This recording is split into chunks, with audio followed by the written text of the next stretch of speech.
Yo, I just don't have time, man.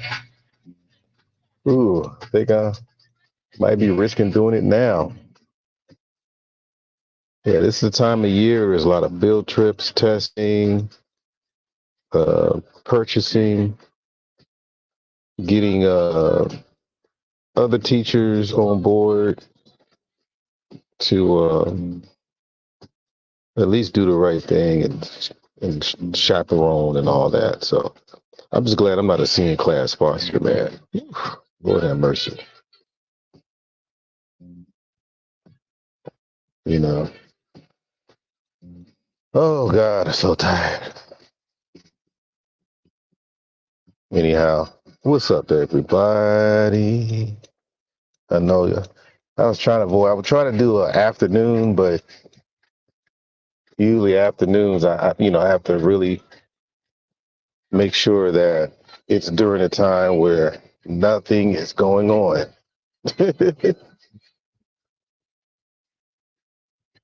That's what I really do. And then there's times where I have to like put out some fires and got to be on the phone for a long time. We just had a situation with one of our field trips that I set up. This dude was a legend, and supposedly he was.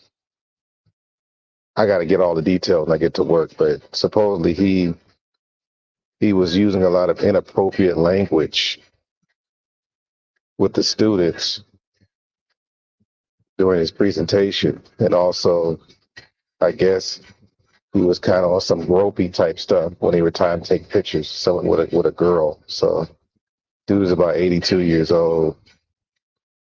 Um,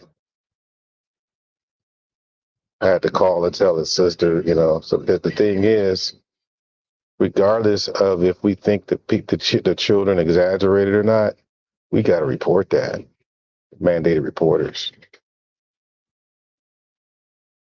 You got to report it. Unfortunately, because if you don't report it, and a child says, "Hey, you didn't say nothing," then not only the school is liable, the district's liable, everybody's liable. So you got to report that and then do a follow up with the child to at least address that. Hey, we talked to you. We we got on top of it. But the thing is that the teachers were there. So it's like, what gives? But probably the icing on the cake is that it was all taped. So I have to look at the tape.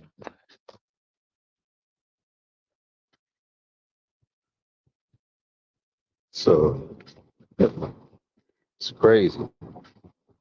We got Sheila in the building. What's going on, Miss Sheila? Oh, Sheila.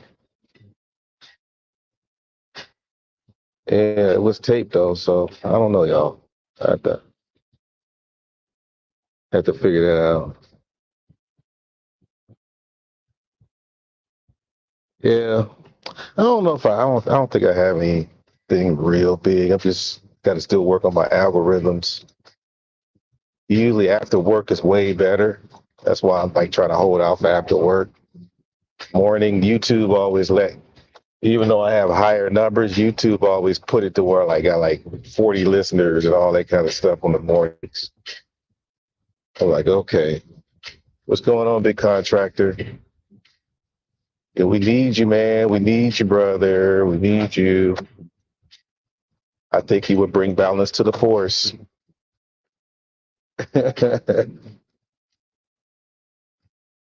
Let's see.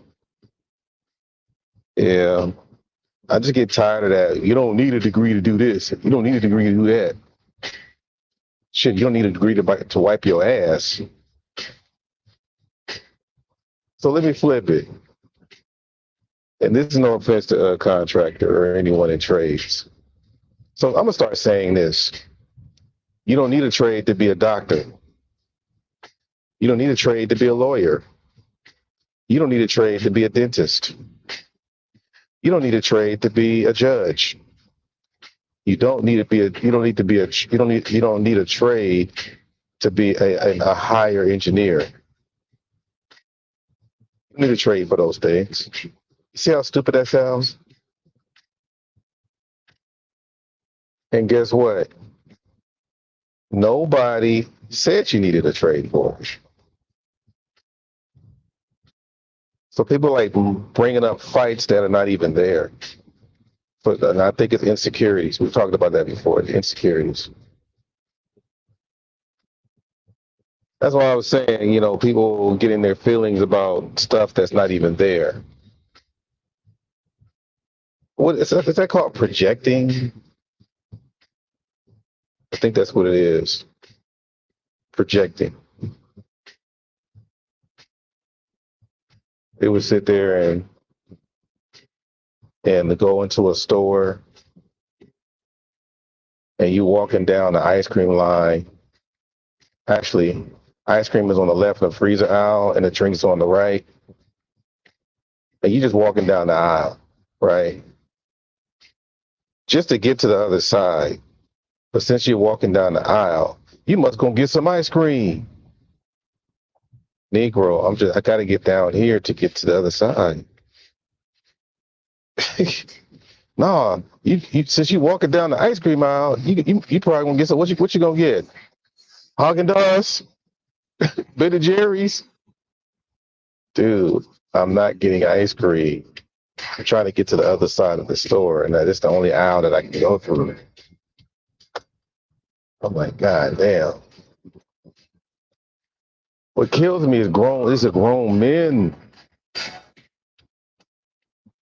or supposedly, on paper.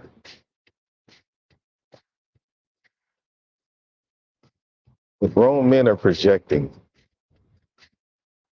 So I do what I can to do any kind of exchange, but the part about grown man projecting, you're not realizing that you're lying.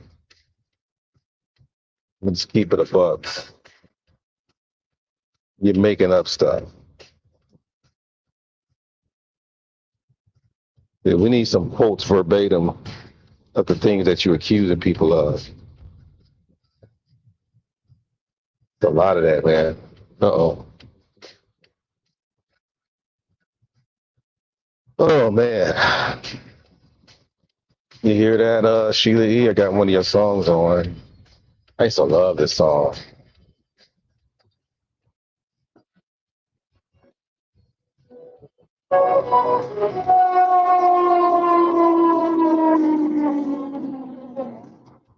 That song was tight as hell. And we got Nora Drizzle in the building. Drizzle Truth. Okay. Is that Pookie Truth again? I can tell. Can't tell. He changed his name. Trying to repackage himself. Maybe, I don't know.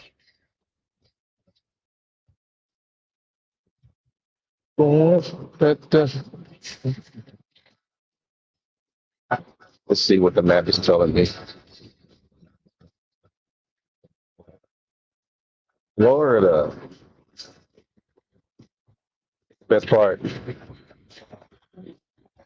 Man, I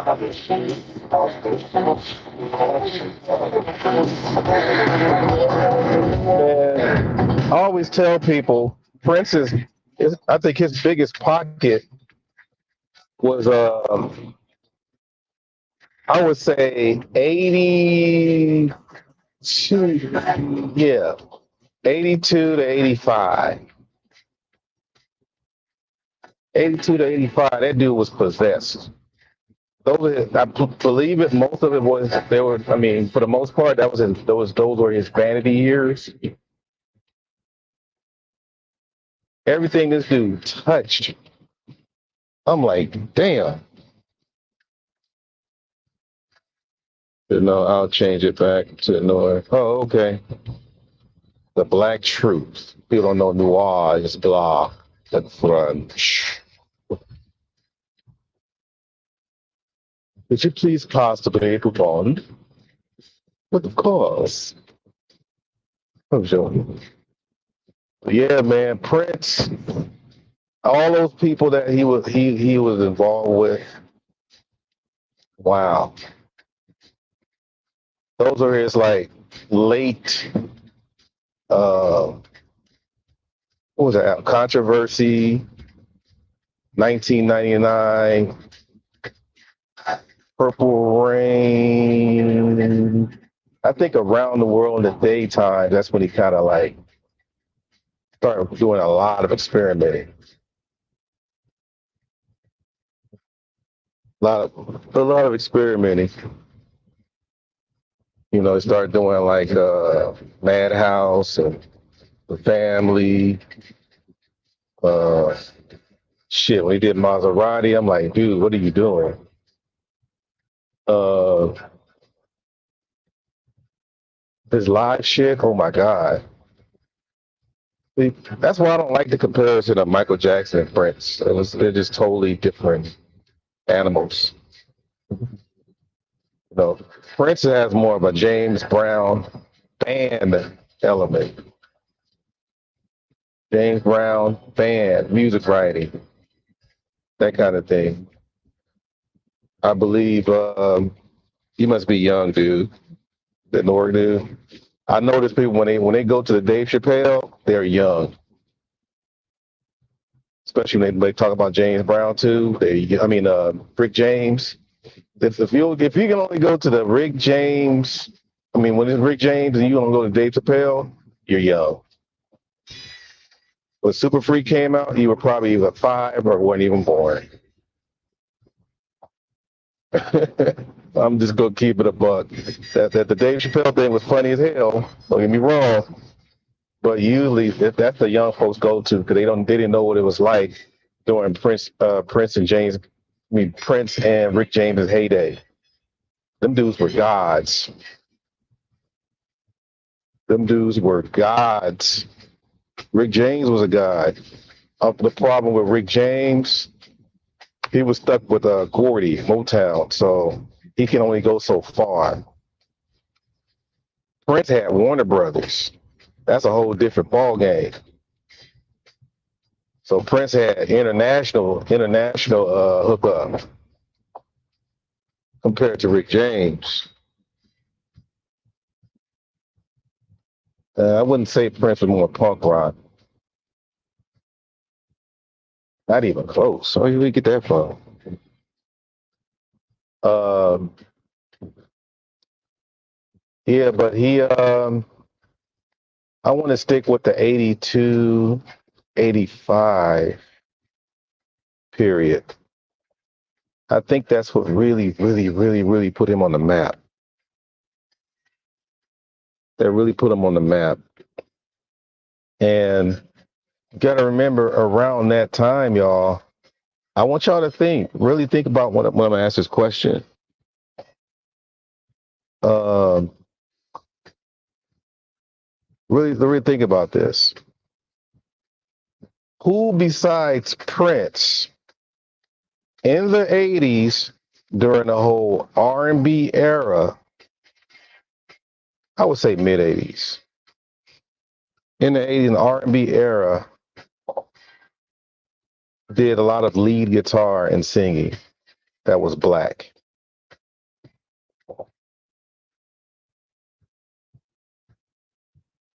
Y'all name another person. I've been trying. Can y'all help me out with that? Are you talking about dressing? Yeah, I'm going into the music. I would never dress like Prince. uh, yeah,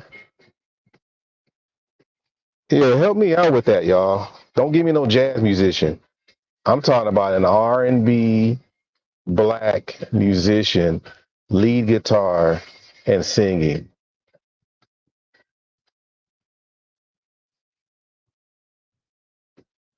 In the 80s, sir, yeah, you're young. Hendrix died in 1970, man. He died September 18th, 1970. Uh,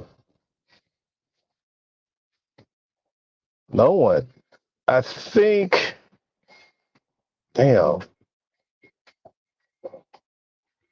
I think Chucky Booker in the late 80s.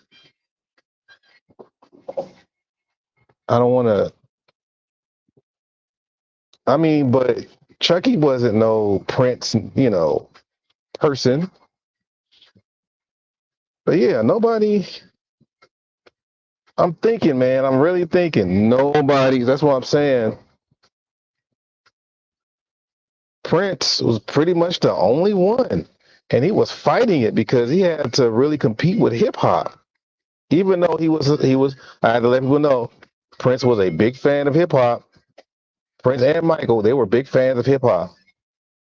Don't get it twisted. But as far as charts and staying relevant, that was their competition. And as hip hop, grew, Prince was one of the. I think Michael too. They were trying to stay on their square. They were trying to stick with the formula. You know, they were trying to hold on to their roots. Because remember, I think was Michael 6 or 5 or something when they had him on the video dance like James Brown when he was little. Michael stuck with that. Prince, all he was that's all he was about music. Remember, he was supposed to be the uh the next Shuggy Otis. Think about the lineage here. Shuggy Otis was supposed to be the next Sly Stone. The problem with Shuggy Otis, he did not have stage appeal. He was just cute, handsome, appealing, mixed, but he didn't have stage appeal. He just had photo appeals. They made all these little suggestive photos of him. Right? If y'all look at his old photos, and his dad was it Johnny Otis? His influence really kept him, kind of protected him. So that was a good thing. So you had you had Sly and the Family Stone, Sly Stone. Then you had Shuggy Otis. Because remember, when Sly was kind of going down here after, was it Small Talk? Or was it the other one? When he was kicking in the air. What's the name of that album? I forgot the name of that album. He's kicking in the air. If You Want Me to Stay is on that album, along with K Sarah, all that. Anyhow, after that album, he started to go down. So you gotta remember, when they go down, a new stars emerge. So Shuggy Otis was around the same time as Sly, but they were really trying to push him. Remember, Shuggy Otis it was Warner Brothers and Sly Stone was Epic Records, right?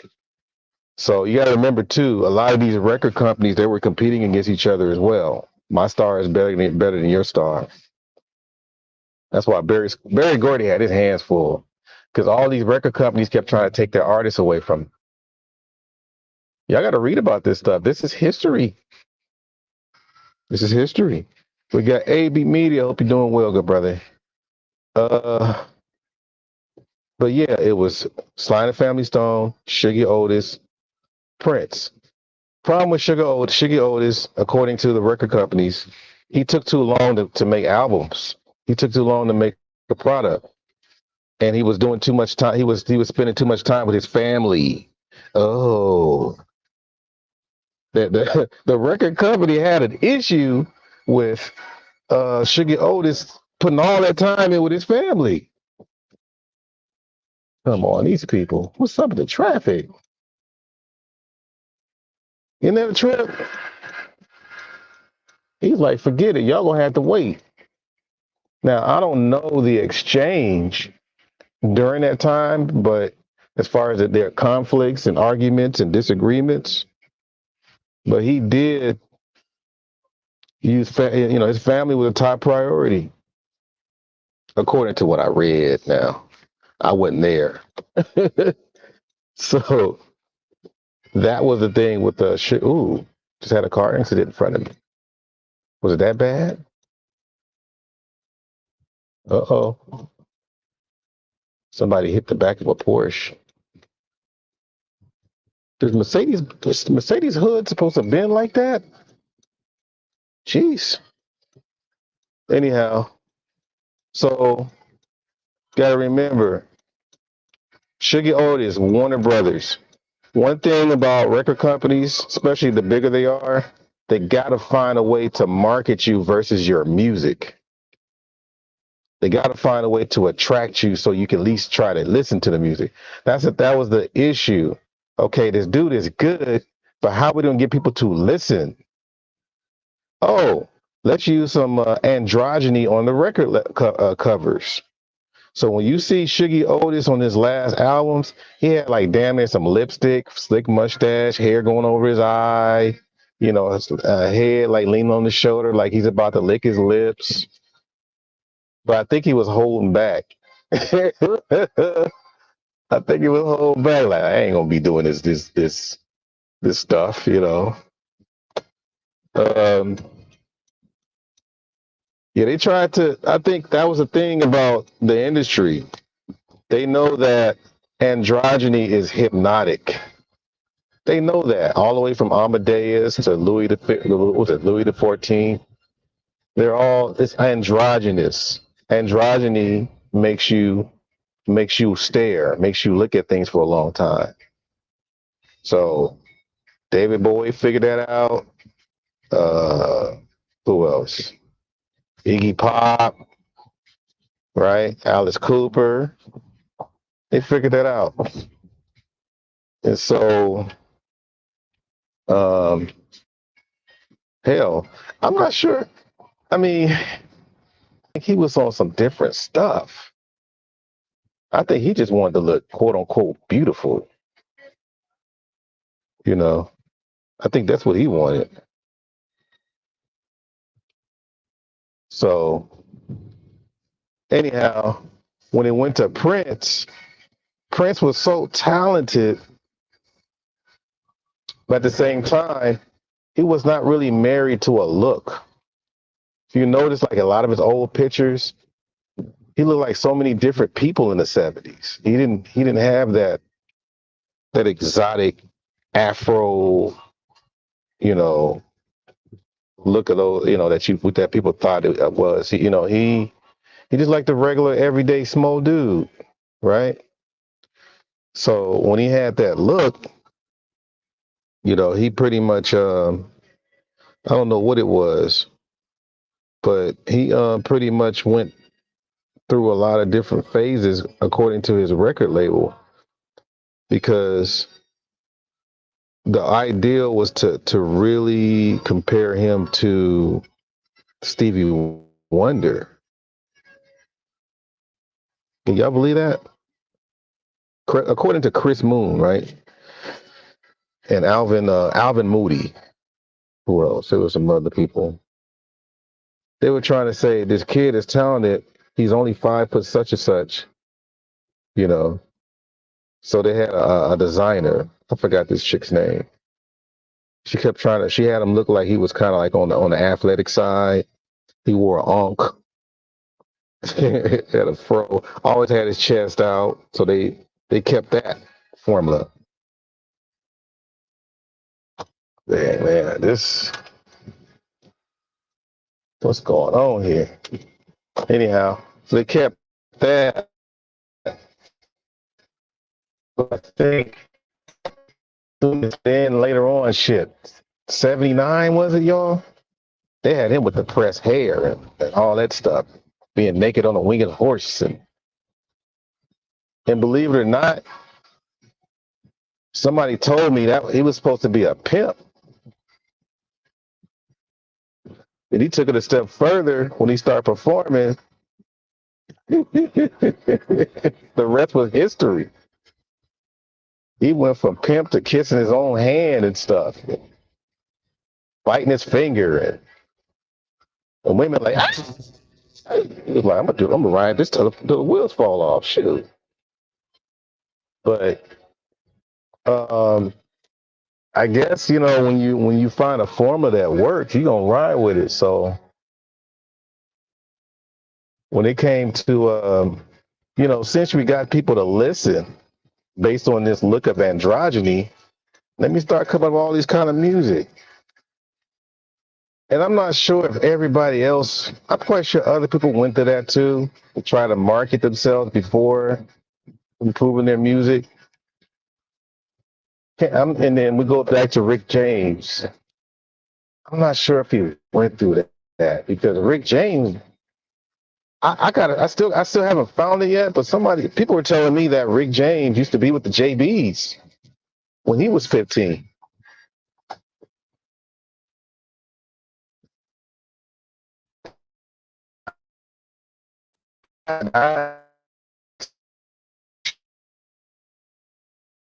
But Rick James has a whole different flight than a Prince or a Michael. He had a hell of a transformation. Who was it? The Minor Birds. This dude was a hippie, a hippie singer. He played with what's his name? Nash,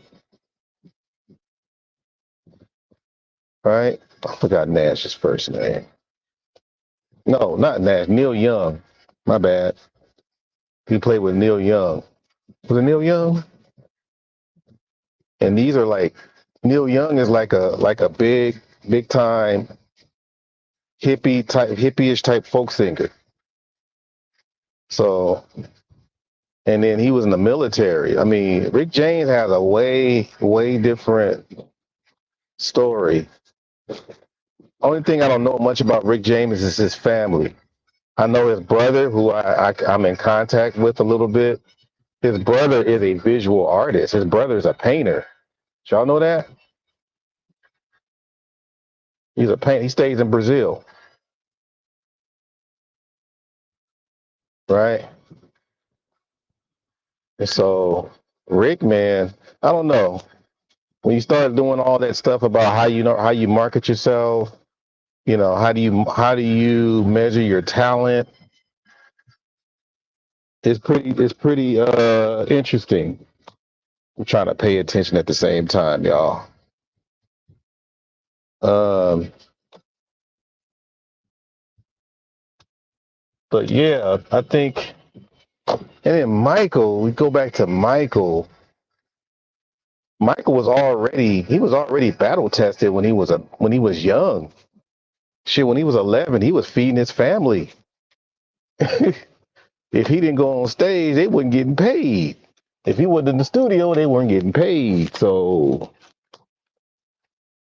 and then at the same time, Michael could hang with the best of them in the studio in the Motown days, according to Smokey Robinson.